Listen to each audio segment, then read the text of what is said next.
त्रिपुरा राज्य विधिक सेवा द्वारा शनिवार को राज्य भर में राष्ट्रीय लोक अदालत का आयोजन किया जाएगा। इस दिन राज्य के विभिन्न न्यायालयों में लोक अदालत बिठाया जाता है, जहां विभिन्न मामलों का निपटारा किया जाएगा। कुल 2538 प्रकरणों का निपटारा किया जाएगा, जिसमें से 700 प्रकरण न्यायालय में एवं शेष निःशुल्क सिंचाई प्रकरण में है। त्रिपुरा उच्च न्यायालय में एक बेंच गठन किया जाएगा। इनमें से 31 मामलों का निपटारा भी किया जाएगा। इसके अलावा कानूनी सेवा प्राधिकरण के सदस्य सचिव एस भट्टाचार्य ने बताया कि इन सभी मामलों का निपटारा पश्चिमी जिले में 12 अदालतों में किया जाएगा। आज के हमारे राज्य জাতীয় আইন সেবা কর্তৃপক্ষের ক্যালেন্ডার অনুসারে সর্বমোট 54টা কোর্ট তৈরি করা হয়েছে।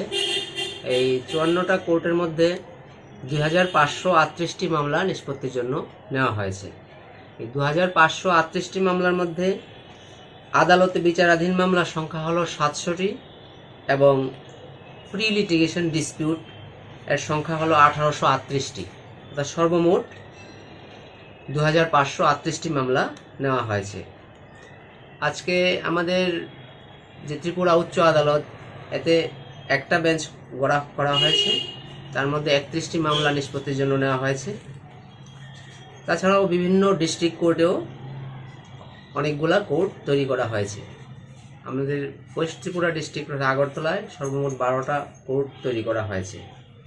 আজকে যে পেন্ডিং মামলাগুলি নেওয়া হয়েছে তার মধ্যে মোট সংখ্যা হলো MSC appeal 11, MSCT case 148, matrimonial dispute 132, criminal compoundable cases 276, NI অ্যাক্টের মামলা 117, দেওয়ানি মামলার সংখ্যা 12 এবং অন্যান্য মামলার সংখ্যা 4টি। অর্থাৎ সর্বমোট এই 700 পেন্ডিং মামলা নেওয়া হয়েছে। আর বাকি 1838টি প্রি লিটিগেশন ডিসপিউটের মামলা নিষ্পত্তির জন্য নেওয়া হয়েছে। আমরা আশা করছি যথেষ্ট সংখ্যক মামলা এই লোক আদালতের মাধ্যমে নিষ্পত্তি হবে। এই যে লোক আদালতগুলো অনুষ্ঠিত হচ্ছে, সাধারণ মানুষের মধ্যে কিরকম সাড়া? সাধারণ মানুষের মধ্যে এখনো তো মাত্র শুরু হয়েছে 10টা থেকে। যত সময় যাবে আস্তে আস্তে আমরা ব্যাপারটা পুরোপুরি হিসাবটা পাবো।